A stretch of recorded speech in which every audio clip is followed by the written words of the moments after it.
Donc, on commence, Inch'Allah, Bismillah, walhamdulillah, wassalatu wassalamu ala rasulillah, wa ala alihi wa sahbihi wa man walahu amma ba'd.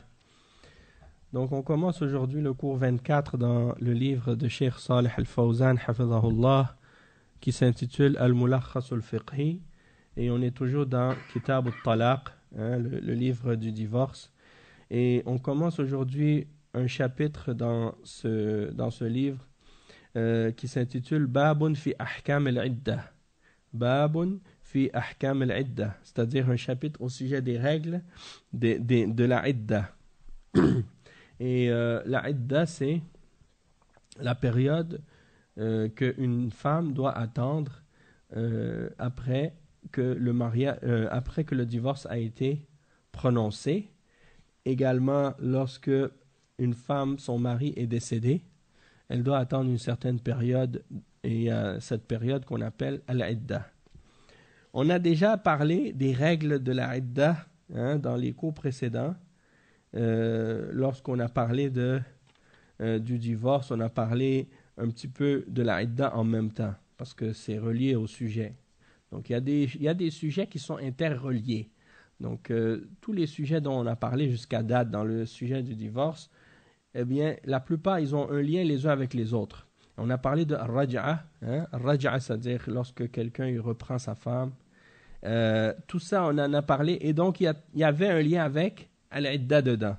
Maintenant, on va voir les différentes règles qui se rattachent à la idda et les catégories de idda, les catégories de mu'tadda, c'est-à-dire de femmes qui sont dans des périodes d'idda selon leur cas, selon leur situation. Il y a différentes règles. D'accord?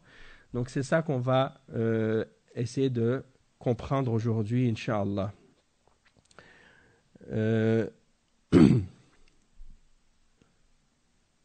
Naam.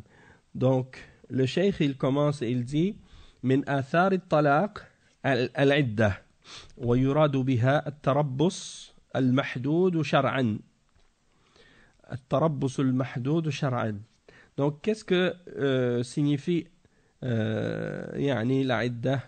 Premièrement, le cheikh, il dit parmi les effets du divorce, les effets du talaq, parmi ces effets, il y a la idda. C'est-à-dire qu'une fois que l'homme prononce une fois le divorce, eh bien la femme entre dans la période qu'on appelle la période de idda, la période d'attente. Et qu'est-ce qu'on veut dire par al-idda, par al-idda, pardon, je dis ridda, Allah musta'an. Par al-idda, on veut dire at-tarabbus al-mahdoud shar'an, c'est-à-dire la période d'attente qui est délimitée par la sharia, par la révélation. Et il dit wa daliluha al-kitab wa sunnah wa l'ijma'. La preuve qu'il faut que la femme respecte la période d'attente de la idda, c'est les preuves sont basées dans le Coran. Il y a des preuves de ça dans le Coran, il y a des preuves de ça dans la sunna, et il y a des preuves de ça dans le consensus, al-ijma'. Et pourquoi le cheikh il a mentionné al-tarabbus al-mahdoud shar'an? Il n'a pas mentionné une période spécifique, mais il a dit que la femme attende une période déterminée et délimitée par la charia. Parce que, selon le cas de la femme, il y aura une période différente de idda. Ce n'est pas tous les cas de femmes, lorsqu'elles sont divorcées, ou lorsque, par exemple, leur mari décède, ce n'est pas toujours la même période qu'elle doit attendre, et sa idda ne sera pas toujours de la même durée, ou de la même longueur. Donc, c'est ça qui est important à savoir aussi. Le cheikh il dit wa amma al-kitab fa qawluhu ta'ala wal mutallaqatu yatarabbasna bi anfusihinna thalathata quru wa qawluhu ta'ala walla'i ya'isna min al-mahid min nisa'ikum in irtabtum fa iddatuhunna thalathatu ashhurin walla'i lam yahidna وأولاة الأحمال أجلهن أن يضعن حملهن. هذا بالنسبة للمفارقة في الحياة. أما بالنسبة للوفاة فقد قال الله تعالى فيها والذين يتوفون منكم ويذرون أزواجا يتربصن بأنفسهن 4 أشهر وعشرا. Donc, le cheikh, il commence par mentionner les différents temps, les différentes durées et les différentes périodes de iddah qui sont établies par le Coran, qui sont établies dans le Coran. Donc, il commence premièrement avec le verset 228 dans Surat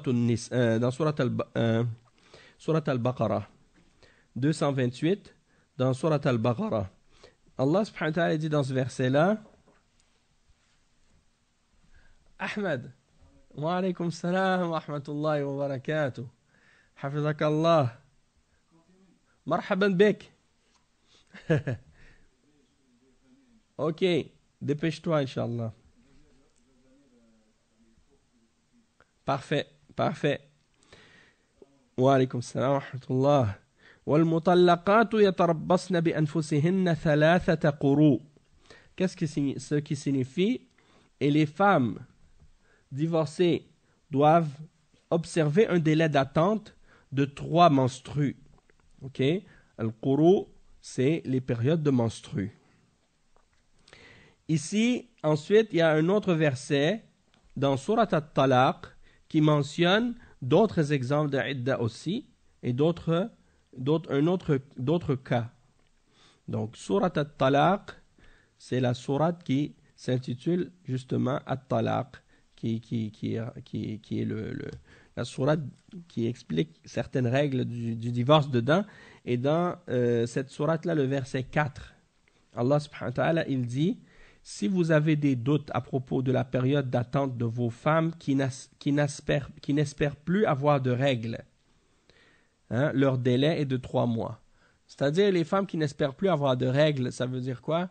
C'est-à-dire les femmes qui ont atteint l'âge de la ménopause. D'accord? Eh bien, ces femmes-là, elles ne vont plus avoir de règles. Donc, comment on va savoir quand est-ce que leur idda est finie si quelqu'un les divorce, puisqu'elles n'ont plus de règles?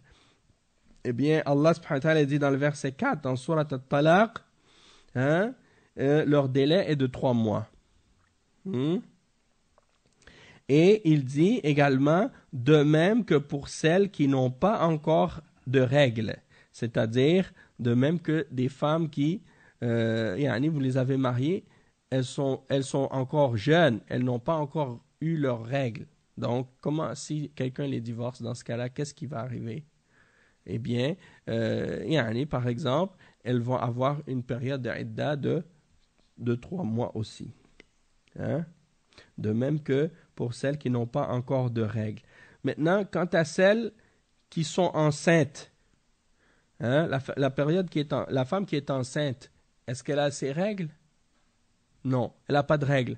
Donc, on ne peut pas calculer sa idda par rapport à un nombre de règles. Alors, qu'est-ce qu'on fait dans ce cas-là? C'est quoi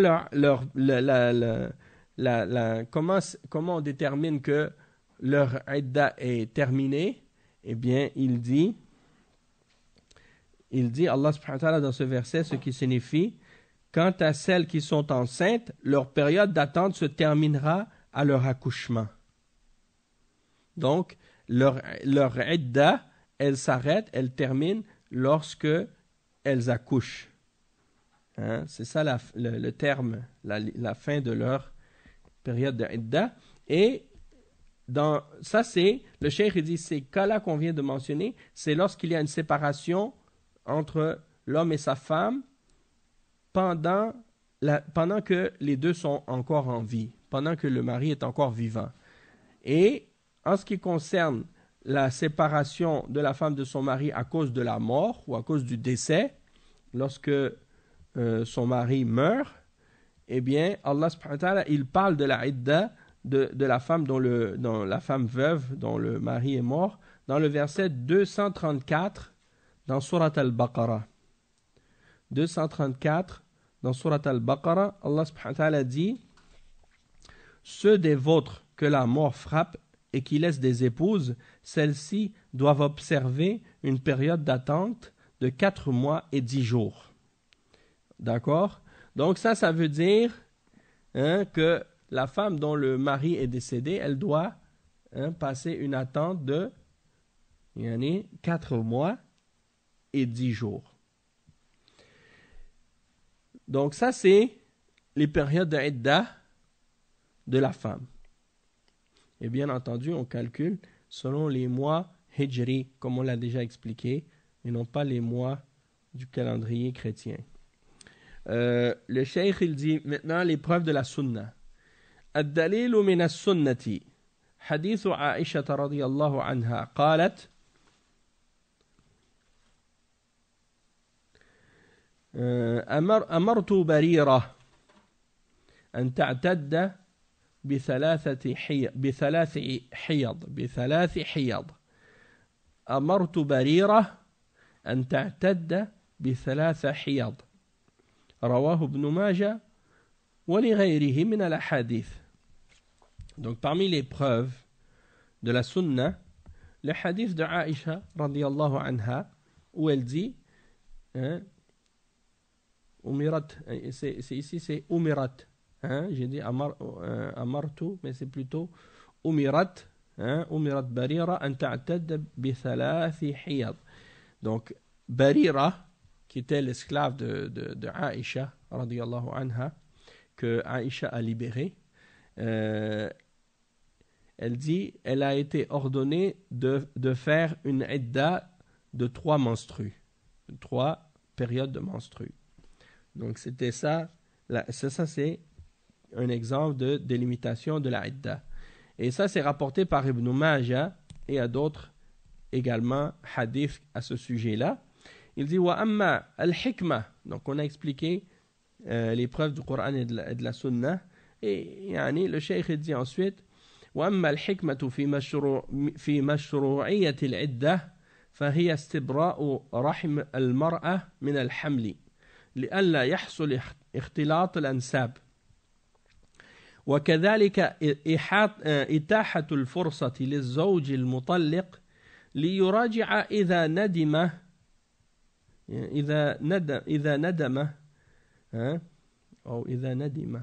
نعم ليراجع إذا ندم وكان الطلاق رجعيا. Donc le cheikh dit parmi les sagesses d'avoir fait en sorte qu'il y ait une idda. Allah subhanahu wa ta'ala, pourquoi il a voulu qu'il y ait une idda lors du divorce? Il dit c'est pour être certain que la femme dans son ventre il y a pas de bébé, Comme ça, quand la femme, par exemple, elle atteint 3 périodes de menstrues, eh bien, on est certain qu'elle n'est pas enceinte au moment qu'elle va divorcer. Et comme ça, les liens de parenté vont être préservés. Il dit pour pas qu'il y ait des mélanges dans les liens de parenté. Il dit وَكَذَلِكَ إِتَاحَةُ الْفُرْصَةِ لِلزَّوْجِ الْمُطَلِّقِ. Donc, c'est pour également donner l'opportunité ou la possibilité au mari qui a divorcé sa femme de la reprendre si jamais il a des remords de l'avoir divorcée. Et ça, c'est lorsque le divorce en question est un divorce où il y a possibilité de la reprendre.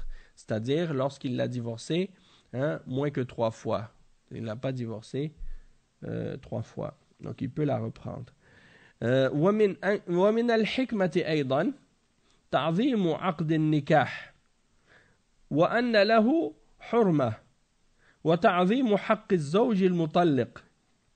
Et également parmi les sagesses qui sont reliées au fait qu'il y ait une période de idda que Allah subhanahu wa ta'ala a établie dans le divorce, c'est de montrer à quel point on doit respecter le contrat de mariage. Et que le contrat de mariage, c'est quelque chose de très important et c'est obligé de le respecter. Ça veut dire que c'est pas comme ça, l'homme il dit je te divorce, la femme elle est divorcée, automatiquement elle part, elle disparaît, sans tenir compte de rien d'autre. Non. Comme malheureusement beaucoup de musulmans aujourd'hui ils le font. Ils prononcent le divorce, la femme elle s'en va direct, elle attend même pas, elle fait pas d'idda, elle part, elle quitte, alors que dans la charia, quand la femme est dans sa idda et qu'elle est raj'iyya, elle doit rester chez son mari jusqu'à la fin de la idda. Et elle reste sous sa charge jusqu'à la fin. Pendant 3 menstrues. Donc ça, c'est un exemple. Et il dit donc ça montre l'importance et le respect qu'on doit donner au contrat de mariage. Et il dit que également le droit du mari est très important, celui qui a divorcé, donc il a un droit et ça montre son droit. Ça montre son droit et ça montre que c'est lui le chef de la femme, et pas le contraire. Il dit وفيها أيضا صيانة حق الحمل فيما لو كانت المفارقة حاملا. فيما لو كانت المفارقة حاملا. وبالجملة فالعدة حريم للنكاح السابق. Donc le cheikh il dit également parmi les sagesses qui sont reliées à la idda, c'est de préserver le droit du bébé que la femme porte au moment du divorce si jamais elle était enceinte. Peut-être que le fait que l'homme, par exemple, il prononce le divorce pendant que sa femme est enceinte, le temps d'attente de 9 mois qu'il doit avoir pour la idda pendant cette période-là, si c'est une femme qui est raj'iyya, c'est-à-dire son divorce il est moins que 3 fois. Alors dans ce cas-là, ça lui donne beaucoup de temps pour réfléchir et avoir des remords et se réconcilier avec sa femme et la reprendre. Surtout qu'elle est enceinte. Donc tu dis, c'est la mère de mon enfant, elle va avoir mon enfant, donc je vais la garder, je ne veux pas la divorcer. Pourquoi je vais la divorcer? Donc ça c'est une sagesse, il y a une sagesse là-dedans. Et de façon générale, la idda, c'est pour préserver et pour montrer à quel point le mariage précédent est sacré. C'est pas quelque chose, on s'en sort comme ça, n'importe comment ou à l'aveuglette. Malheureusement, beaucoup de jeunes aujourd'hui, ils ne comprennent pas ça. Ils pensent comme si c'est comme si c'était un détail. Et surtout, des fois, des jeunes parmi les convertis, là, qui avant l'islam, parmi eux, certains peut-être, ils avaient des habitudes mauvaises, de fréquentation avec des femmes, des choses comme ça. Donc, quand ils rentrent dans l'islam, ils veulent continuer à suivre certaines de leurs mauvaises habitudes précédentes. Et donc, ils prennent le mariage comme un jeu. Et ils marient aujourd'hui, ils divorcent demain. Et il y a des fois même, c'est pas les garçons seulement, même les filles sont comme ça, malheureusement. Elles divorcent aujourd'hui, elles marient aujourd'hui, elles divorcent demain. Pour un oui ou un non, pour un n'importe quoi, elle a pas aimé tel ou tel petit détail. Ah non, divorce-moi, je veux rien, je veux plus rester avec toi. Elle veut rien, elle supporte rien. Elle s'est mariée, elle a tout fait, elle a tout fait. Elle a opposé ses parents, opposé sa famille, opposé tout le monde qui lui disait non, ne marie pas cette personne. Et elle s'est entêtée pour vouloir se marier absolument. Et là, le lendemain, elle se marie. Finalement, elle passe une journée ou deux avec la personne. Ok, elle s'en va. Subhanallah, tu dis, waouh, comme ça, aussi rapidement. Donc ça, c'est grave. Bon, l'immaturité, des fois, c'est des problèmes psychologiques, des fois, c'est toutes sortes d'autres fois, c'est d'autres raisons. Mange après. Mange en premier. Quand tu as fini de manger, après, tu vas venir t'asseoir pour écouter le dars. Et là, si tu as une question, là, tu poseras la question. Alors, garde ta question, écris-la sur un papier. Et tu me l'enverras. La prochaine fois, tu me donneras, Inch'Allah. Naam. Et donc, c'est ça. Il faut faire attention à ça. Ça, c'est des choses graves. Et le mariage, c'est pas un jeu. Et il ne faut pas prendre ça à la légère. Et il faut vraiment faire attention dans ces choses-là. Après, le cheikh, il dit وَأَمَّا من تلزمها العدة فالعدة تلزم كل امرأة فارقت زوجها بطلاق أو خلع أو فسخ أو مات عنها بشرط أن يكون الزوج المفارق لها قد خلا بها وهي مطاوعة مع علمه بها وقدرته على وطئها سواء كانت الزوجة حرة أو أمة وسواء كانت بالغة أو صغيرة يوطأ مثلها. Donc le cheikh il dit, c'est quelle femme pour qui la idda est imposée? C'est-à-dire c'est quelle parmi les femmes qui doit respecter la idda ou qui doit faire une idda? Dans quelle catégorie de femmes qui doit faire une idda, une période d'attente? Il dit, il est obligatoire à toute femme de faire la idda lorsque son mari l'a divorcée, soit par un divorce, c'est-à-dire il a prononcé le divorce, ou à cause d'un khul', une annulation du mariage ou bien une demande d'annulation du mariage de la part de la femme et que cette annulation-là a été exécutée, ou bien soit de la part de la demande, soit par une demande de la part de la femme, elle demande à son mari de la divorcer avec une compensation en échange. Donc ça c'est ce qu'on appelle al-khul', ou bien al-fasr. Al-fasr c'est l'annulation du mariage lui-même, ou bien que son mari est décédé.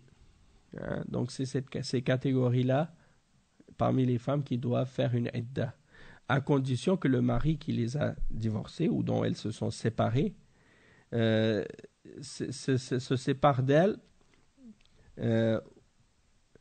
alors qu'il a été isolé avec elle. Il a eu un rapport avec elle ou bien il a été isolé avec elle alors qu'il a la capacité de faire l'acte sexuel avec elle. Physiquement, il est capable. Il n'est pas handicapé ou impuissant ou des choses comme ça. Et peu importe que la femme en question ou l'épouse en question ait été une femme libre ou esclave, et peu importe que la femme avec qui il a été marié soit pubère ou non, du moment que c'est une femme avec qui il est possible d'avoir des relations intimes. Donc à partir de ce moment-là, cette femme-là, elle doit faire la idda. Mais si par exemple quelqu'un s'est marié avec une femme et qu'il n'a jamais rencontré cette femme-là en privé, il n'a jamais été isolé avec elle, il n'a jamais consommé le mariage, alors là c'est autre chose. Il n'y a pas de idda dans ce cas-là. Non. Il dit ensuite le cheikh وأما من فارقها زوجها حيا بطلاق أو غيره قبل الدخول بها فلا عدة عليها لقوله تعالى يا أيها الذين آمنوا إذا نكحتم المؤمنات ثم طلقتموهن من قبل أن تمسوهن فما لكم عليهن من عدة تعتدونها. ومعنى تعتدونها أي تحصنونها بالأقراء أو الأشهر. ومعنى تمسوهن أي تجامعوهن. فدلت الآية الكريمة على أنه لا عدة على من طلقت قبل الدخول بها ولا خلاف في ذلك بين أهل العلم. وذكر المؤمنات هنا من باب التغليب لأنه لا فرق بين الزوجات المؤمنات والكتابيات في هذا الحكم باتفاق أهل العلم. Donc le cheikh il dit, tandis que, comme je disais, toute épouse qui a été divorcée alors que son mari est vivant, que ce soit par un divorce ou bien par un khul' ou autre, avant qu'il ait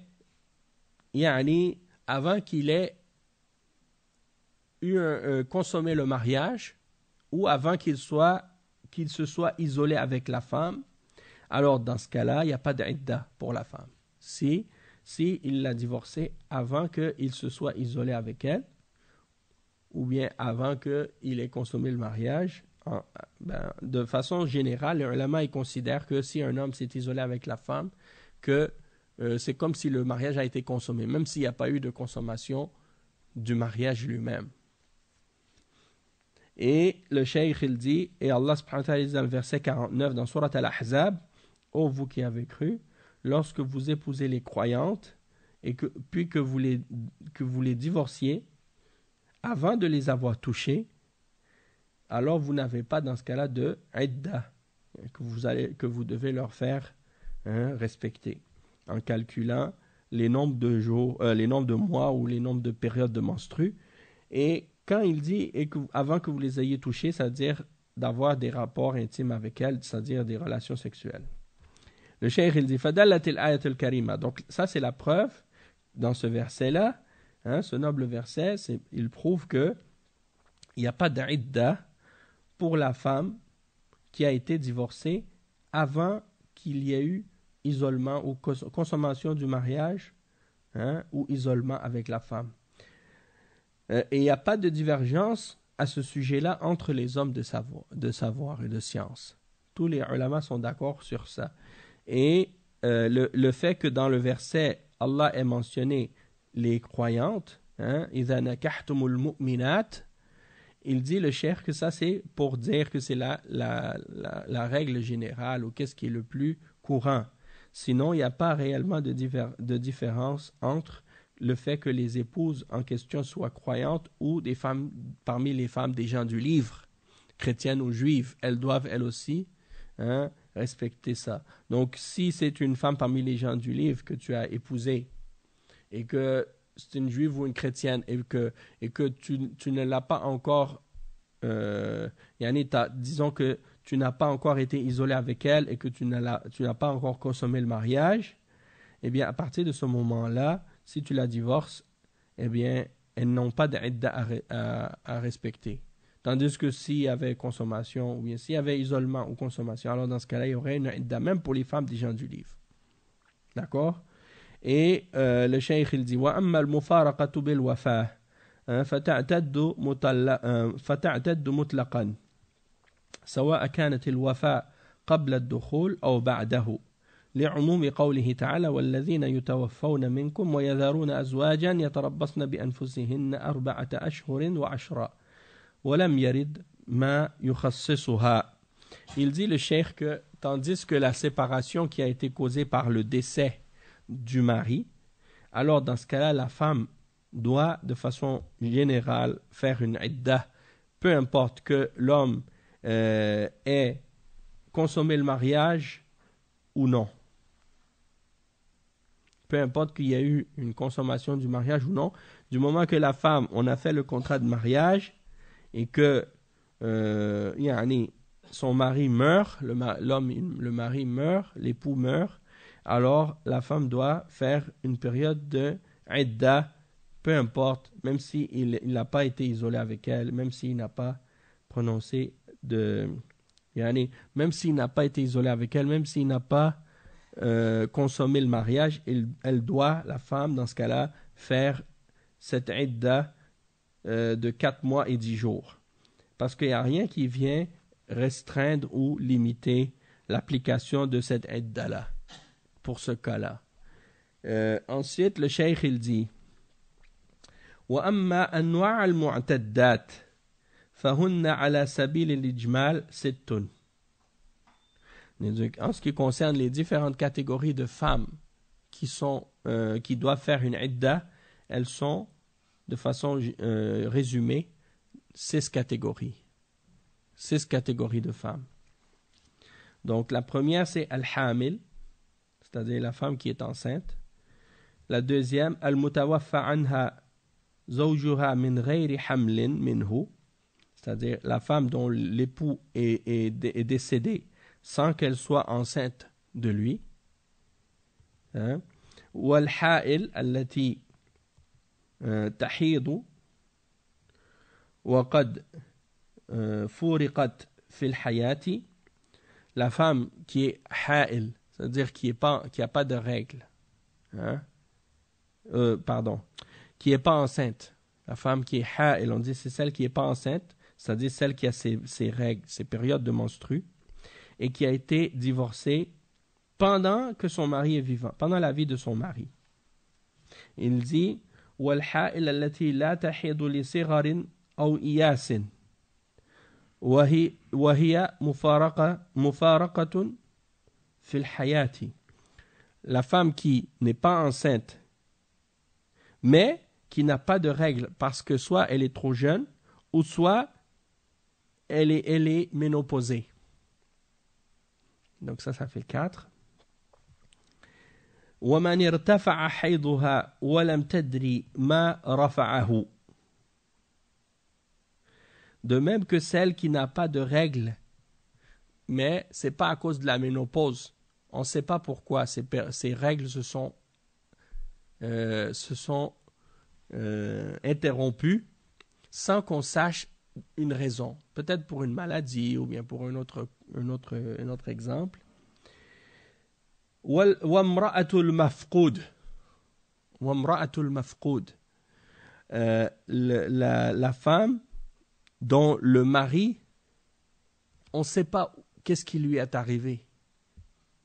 C'est-à-dire, il est perdu.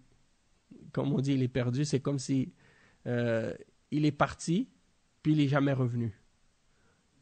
Des fois, il y en avait, par exemple, qui sont partis à la guerre, qui sont partis quelque part comme ça en voyage, faire des travaux, faire du voyage, et on n'entend plus parler d'eux par la suite pendant des années. Qu'est-ce qu'elle fait la femme dans cette cas-là? Ça sera quoi sa idda? Hein?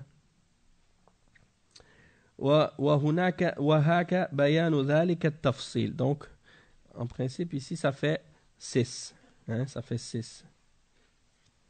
Vous voulez que je les répète? Ok. Bon, je recommence. La femme qui est enceinte, la femme dont le mari est mort et qu'elle n'était pas enceinte de lui. Ensuite, il dit la femme qui n'est pas enceinte et qui a ses règles et qui a été divorcée pendant la vie de son mari. La femme qui n'est pas enceinte mais qui n'a pas de règles parce qu'elle est trop jeune ou bien parce qu'elle est ménopausée et qui a été séparée pendant la vie de son mari. La femme qui n'a plus ses règles à cause d'une maladie ou quelque chose qu'on ne sait pas pourquoi, mais elle n'a plus ses règles. Donc ça va...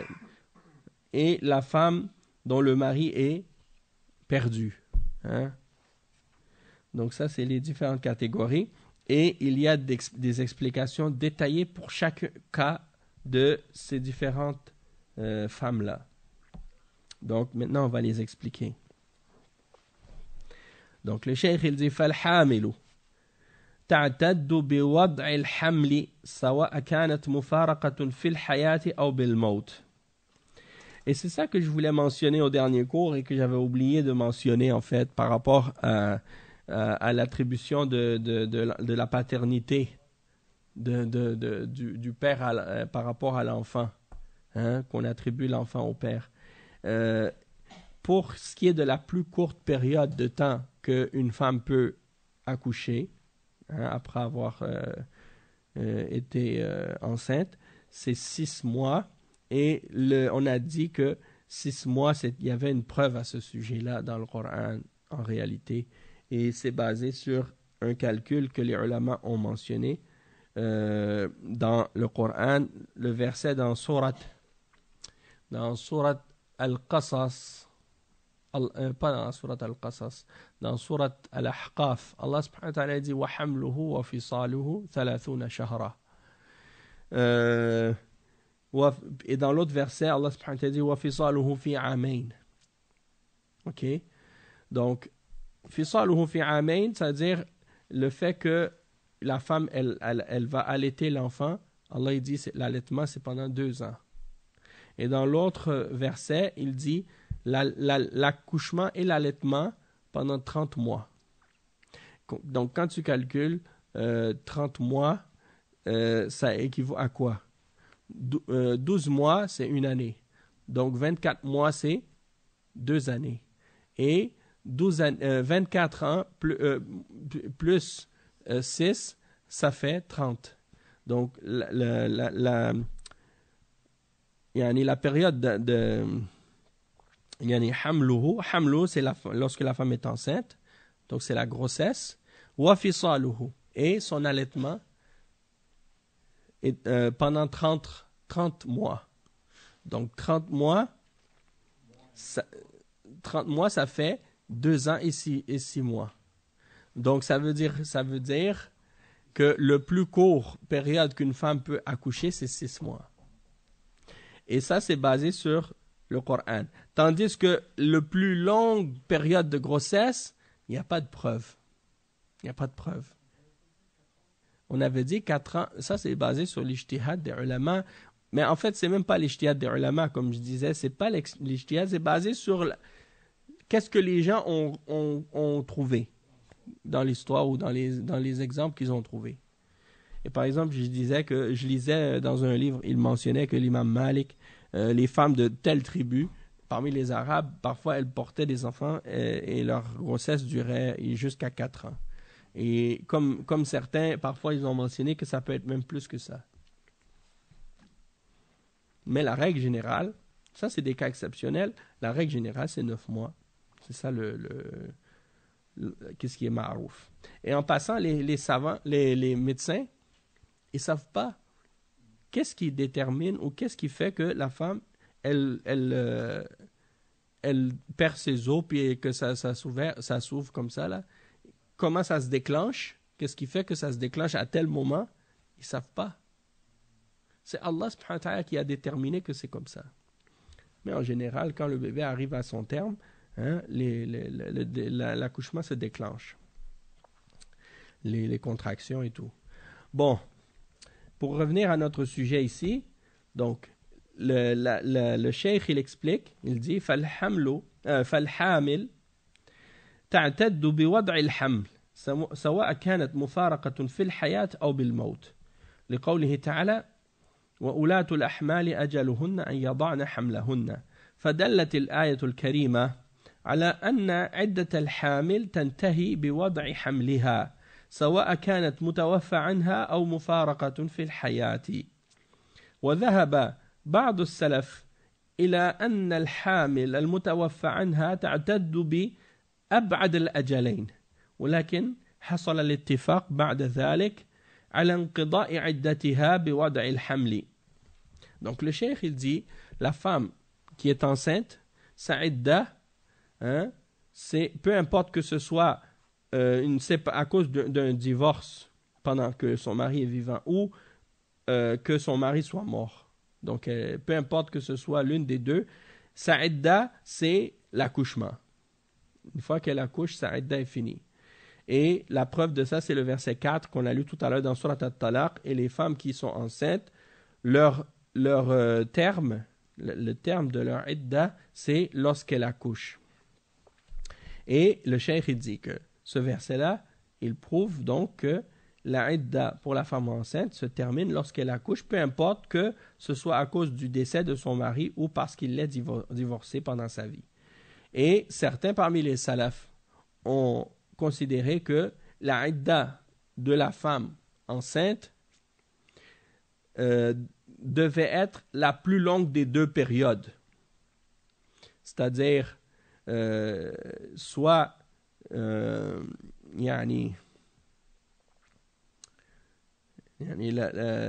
soit l'accouchement ou soit la plus longue des deux périodes par rapport au fait que la idda de la femme dont le mari est décédé. Mais par la suite, l'accord a été établi sur le fait que la idda de la femme enceinte, c'est par le fait qu'elle accouche qu'il se termine sa idda. Le cheikh il dit ensuite ولكن ليس كل حمل تنقضي بوضعه العدة وإنما المراد الحمل الذي قد تبين فيه خلق إنسان أما لو ألقت مضغة لم تتبين فيها الخلقة فإنها لا تنقضي بها العدة. Donc le cheikh il dit, mais par contre, l'accouchement qui va faire terminer la idda, c'est pas dans n'importe quel cas. Hein? Il dit, on parle uniquement du cas de la femme qui accouche d'un enfant dont on peut distinguer les signes d'un être humain. Mais si par exemple c'est une fausse couche, comme par exemple une femme qui a une fausse couche et qu'elle perd son bébé alors qu'il n'a pas encore commencé à être développé, alors dans ce cas-là, ce n'est pas considéré comme étant la fin de sa idda. Ce n'est pas considéré, la fausse couche ne sera pas considérée comme étant la fin de sa idda dans ce cas-là. Et il dit وكذلك يشترط لانقضاء العدة بوضع الحمل أن يلحق هذا الحمل بالزوج المفارق فإن لم يلحق هذا الحمل الزوج المفارق لكون هذا الزوج لا يولد لمثله لصغره أو لمانع خلقي أو تكون قد ولدته لدون 6 أشهر منذ عقد عليها وأمكن اجتماعه بها وعاش هذا المولود فإنها لا تنقضي عدتها به منه لعدم لحوقه به. Donc ici on revient au sujet dont on a parlé la semaine passée là. وأقل مدة الحمل 6 أشهر لقوله تعالى وحمله وفصاله 30 شهرا مع قوله تعالى والوالدات يرضعن أولادهن حولين كاملين. فإذا أسقطنا مدة الرضاع وهي حولان أي 24 شهرا من 30 شهرا يبقى 6 أشهر وهي أقل مدة الحمل وما دونها لم يوجد من يعيش لدونها. وأما أكثر مدة الحمل فموضع خلاف بين أهل العلم والراجح أنه يرجع فيه إلى الوجود. قال قال الموفق ابن قدامة ما لا نص فيه يرجع فيه إلى الوجود وقد وجد 5 سنين وأكثر. انتهى كلامه. وغالب مدة الحمل 9 أشهر لأن غالب النساء يلدن فيها فاعتبر ذلك.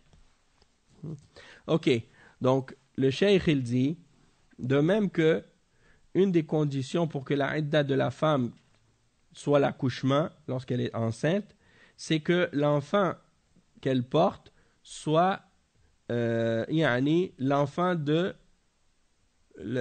mari qui l'a divorcé. Hein? Et si cet enfant-là ne lui est pas attribué, comme on a mentionné les exemples, soit parce que, par exemple, l'enfant, le mari ou le père qui l'a divorcé, il est trop petit pour être capable justement d'avoir un enfant, hein? Ou bien qu'il n'a pas été possible pour lui d'avoir cet enfant-là parce que il est moins que 6 mois. Il a accouché en dedans de moins de 6 mois, donc ça ne peut pas être son enfant. Et qu'il faut qu'il y ait eu la possibilité qu'il se soit rassemblé ou réuni avec elle, hein, et que cet enfant-là vive. Alors ça veut dire que ce ne sera pas son enfant si c'est en moins de 6 mois qu'il a été né. Hein. Donc, la idda de cette femme ne va pas terminer après l'accouchement, dans ce cas-là, parce que l'enfant ne lui est pas attribué. Il dit wa aqallu muddatil haml, on dit la période la plus courte de l'accouchement et de la grossesse plutôt. La période la plus courte de la grossesse, c'est 6 mois, à cause des 2 versets qu'on a mentionnés tout à l'heure. le verset 15 dans Surat Al-Ahqaf, hein, c'est-à-dire la grossesse et l'allaitement qui est mentionné de 30 mois, puis dans l'autre verset, hein, le verset 233 dans Surat Al-Baqarah, qui mentionne Hawlayn Kamilayn, 2 ans complètes, ça veut dire 24 mois. Donc 30 moins 24, ça fait 6. Et c'est comme ça que les ulama ont établi que la plus courte durée d'une grossesse est de 6 mois. Hein? Et il dit, tandis que la période la plus longue, eh bien, c'est une question de divergence entre les hommes de science. Et la période, le cheikh dit, qu'est-ce qui est le plus correct? C'est qu'on retourne à qu'est-ce qui existe dans cette question-là.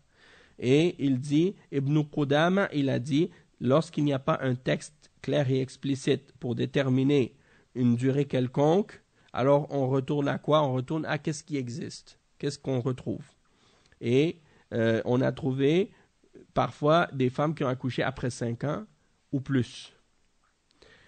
Et donc ça c'est mentionné par Ibn Qudama dans Al-Mughni, sauf que Cheikh Al-Fawzan il dit, mais qu'est-ce qui est le plus habituel et le plus connu en général, c'est que la période d'accouchement, de grossesse, c'est de 9 mois, et c'est la plupart des femmes, c'est comme ça.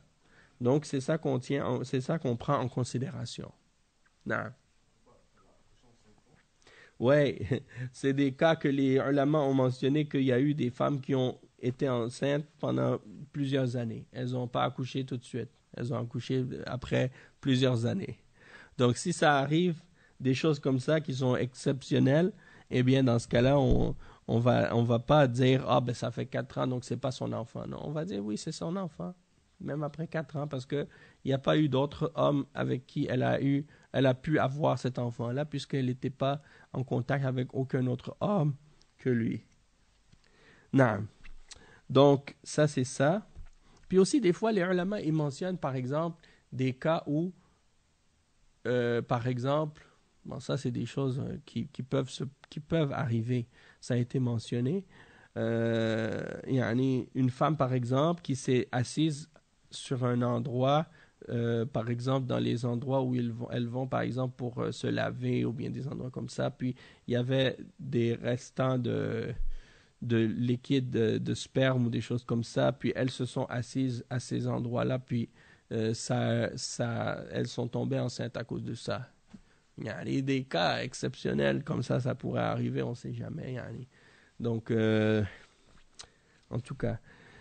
Après, le cheikh, il dit وهذا هذا وللحمل حرمة في الإسلام في الشريعة الإسلامية فلا يجوز الاعتداء عليه والإضرار به وإذا سقط ميتا بعدما نفخت فيه الروح بسبب الجناية عليه وجبت فيه الدية والكفارة وإذا وجب على الحامل حد شرعي من جلد أو رجم أخر تنفيذ الحد عليها حتى تلد ولا يجوز لأمه أن تسقطه بشرب دواء ونحوه كل ذلك مما يدل على شمول هذه الشريعة وأنها تراعي حتى الأجنة في البطون وتجعل لهم حرمة فالحمد لله رب العالمين على هذه الشريعة الكاملة العادلة ونسأله أن يرزقنا التمسك بها والعمل بأحكامها مخلصين له الدين ولو كره الكافرون. Donc le cheikh il dit que on voit donc que dans l'islam et dans la charia de l'islam le fœtus il a son respect, hein? Il a ses droits et son respect et il n'est pas permis de transgresser contre le fœtus ou de lui faire du tort. Et si il est mort, si par exemple le fœtus une femme se fait avorter par exemple, elle se fait avorter après que l'enfant ait reçu son âme, c'est-à-dire après 4 mois, à cause justement du crime que la femme a fait d'avoir commis ce crime-là, d'avoir avorté, alors il est obligatoire dans ce cas-là que le prix du sang soit payé et ainsi qu'une expiation. Et il est obligatoire, si par exemple une femme elle a commis le zina, et on a amené les 4 témoins, et qu'elle est enceinte, eh bien dans ce cas-là, on ne va pas la lapider ou la fouetter, excepté après qu'elle ait accouché l'enfant. Pourquoi? Parce que le respect du fœtus fait qu'on ne peut pas appliquer sur elle la peine tant qu'elle n'a pas accouché. Même qu'à l'époque du prophète sallallahu alayhi wa sallam, lorsque la femme est venue et qu'elle était accouchée, qu'elle était enceinte, pardon, le prophète sallallahu alayhi wa sallam a dit « Reviens quand le bébé sera né ». Et quand il est revenu avec le bébé, il a dit « Reviens quand il va avoir fini d'allaiter ». Et quand il est revenu une fois encore, il était en train de manger un morceau de pain. Elle a demandé que la peine soit appliquée sur elle. C'est d'elle-même qu'elle est venue, pour demander ça. Alors là, le prophète sallallahu alayhi wa sallam a appliqué la peine sur elle à ce moment-là, mais pas avant. Donc on a retardé l'exécution de la peine jusqu'à ce que la femme accouche.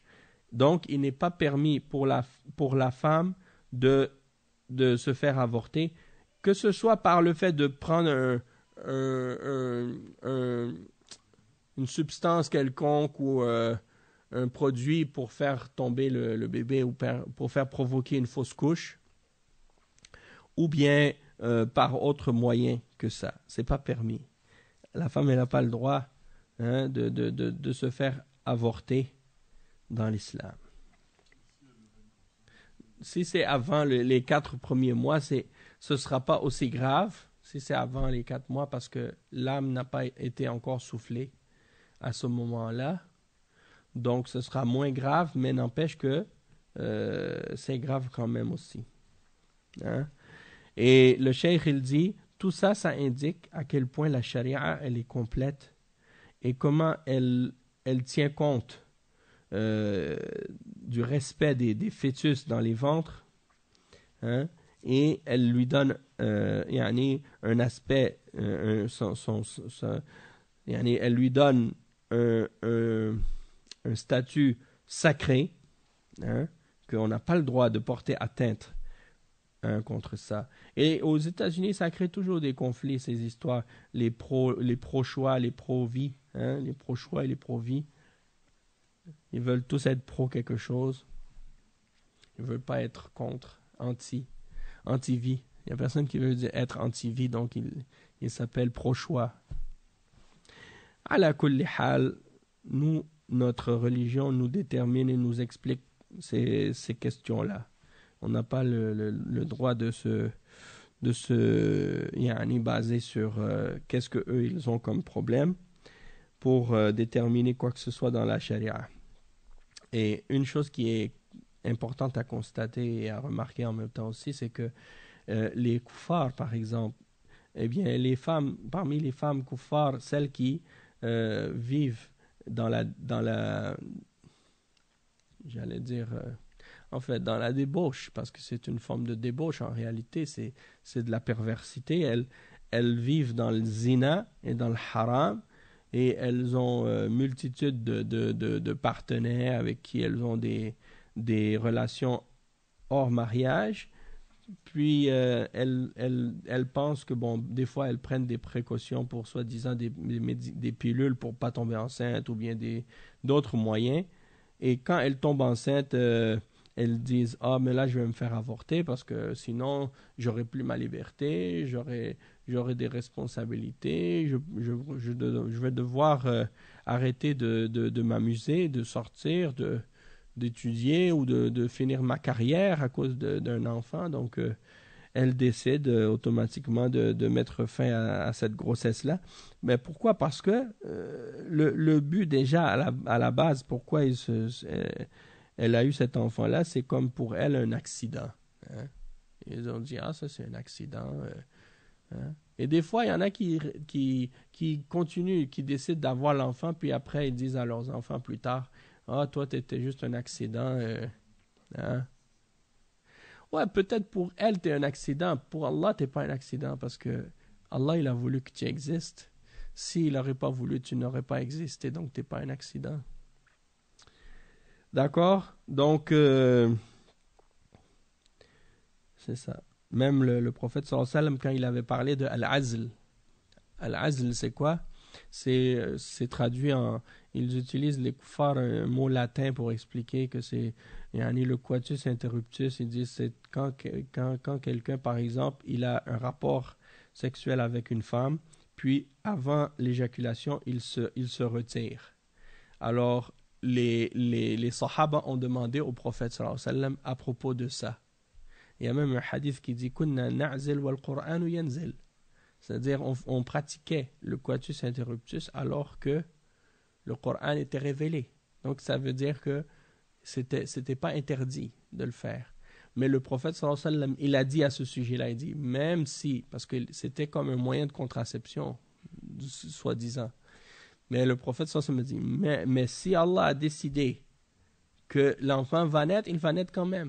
Parce que même malgré le coitus, là, soi-disant, tu te retires avant, mais il y en a toujours des fois une petite partie qui peut rentrer, et le sperme donc, qui est là, même dans le liquide séminal, là, eh ben, il y en a parfois une quantité de spermatozoïdes dedans, et ça peut même permettre à la femme d'être enceinte malgré ça. Donc, ça veut dire, même dans des cas où quelqu'un, il se retirerait, par exemple, avant l'éjaculation, et que Allah a prédestiné qu'il va y avoir un enfant, l'enfant va naître quand même. Ça veut dire qu'il n'y a pas d'accident dans ces choses-là. Tout ce qui arrive dans ces choses-là, c'est par le qadar. Il n'y a pas de doute.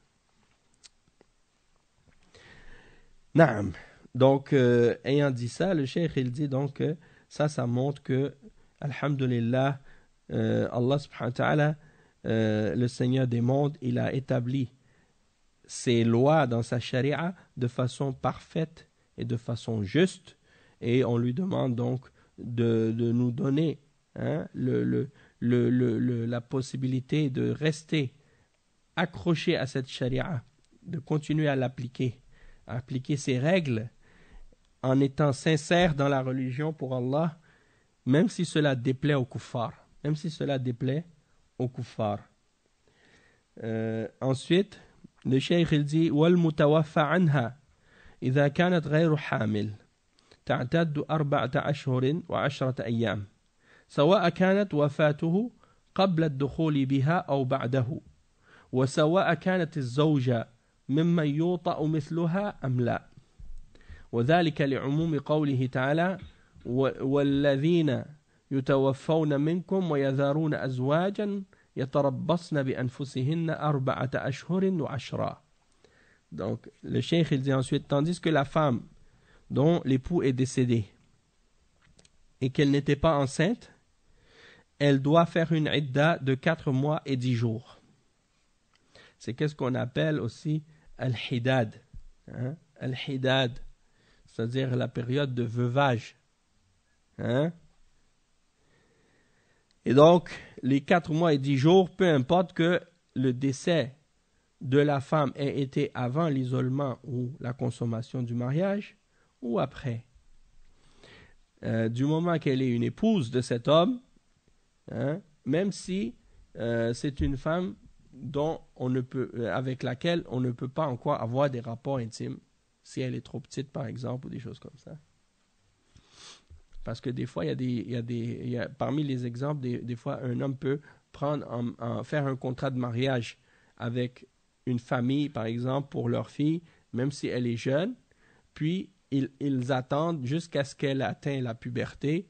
Après ça, elle va habiter avec son mari. D'accord? Donc, si pendant cette période-là où elle était encore trop petite pour avoir des rapports intimes avec son mari meurt, eh bien, dans ce cas-là, elle doit quand même respecter la idda de 4 mois et 10 jours. Et la preuve de ça, c'est dans le verset 234 dans Sourate Al-Baqarah. Ceux dont les époux meurent et qui laissent des épouses, elles doivent attendre une période de 4 mois et 10 jours.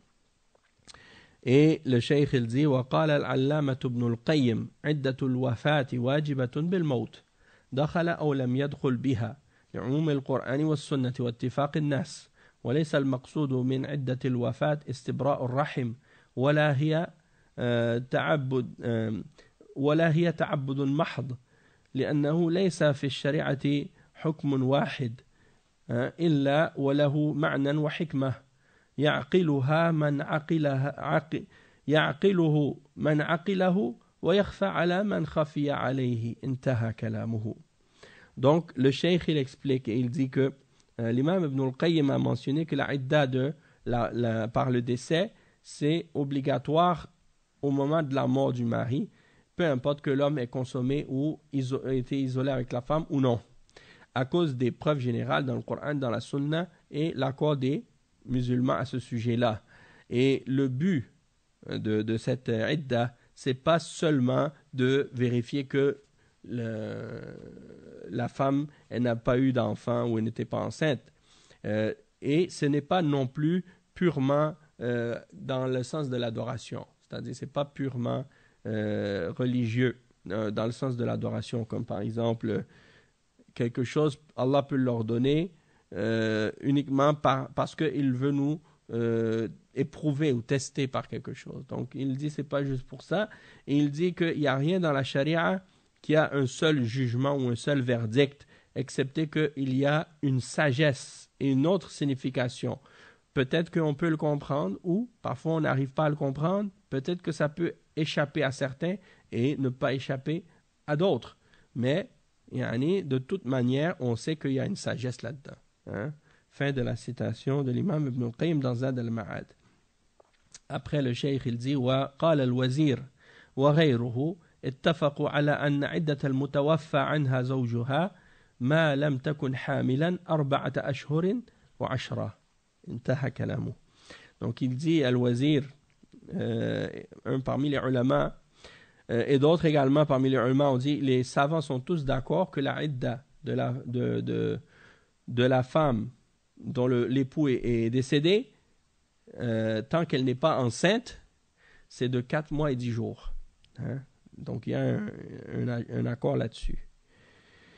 Ensuite il dit, le Cheikh Al-Fawzan, il dit والأمة المتوفى عنها تعتد نصف هذه المدة المذكورة فعدتها 2 وخمسة أيام بلياليها لأن الصحابة رضي الله عنهم أجمعوا على تنصيف عدة الأمة في الطلاق فكذا عدة الموت.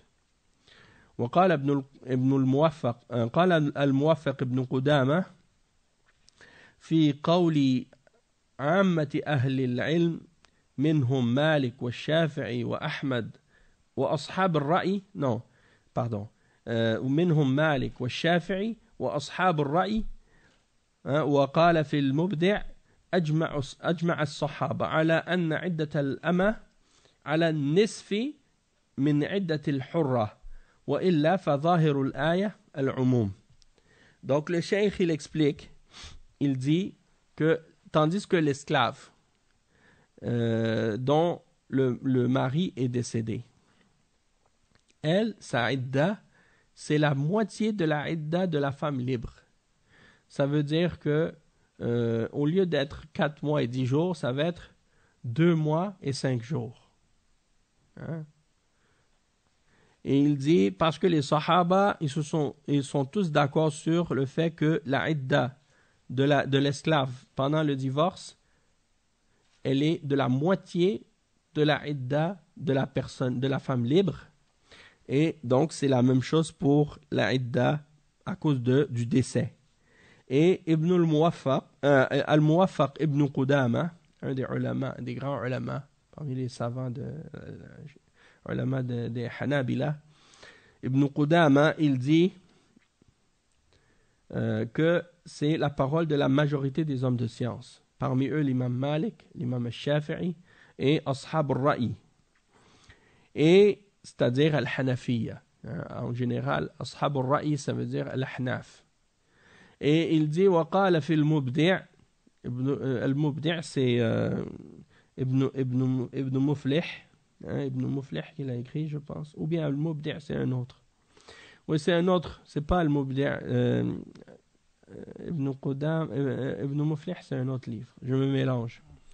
Donc, il dit Ajma' al-Sahaba, donc un autre parmi les ulama du madhab al-Hanbali, ils ont dit les Sahaba sont tous d'accord que la idda de l'esclave, c'est la moitié de la idda de la femme libre. Hein? Sinon, le texte du Coran, le verset, à ce sujet-là, il est général. Naam. Ensuite, le cheikh, il dit وَلِهَذَا وَلِعِدَّةِ الْوَفَاةِ أَحْكَامٌ تَخْتَصُّ بِهَا. Donc là, il va parler des règles de la femme dont le mari est décédé. C'est les règles qu'on appelle al-hidad. Al-hidad. Et ça, c'est le veuvage. Ça, on va en parler la semaine prochaine, Inch'Allah. Donc, on va s'arrêter ici pour aujourd'hui. Ok. Subhanakallahumma bihamdika ashhadu an la ilaha illa ant astaghfiruka wa atubu ilayk wa sallallahu wa sallam ala nabiyyina Muhammad wa ala alihi wa sahbihi ajma'in. Wassalamu alaykum wa rahmatullahi wa barakatuh.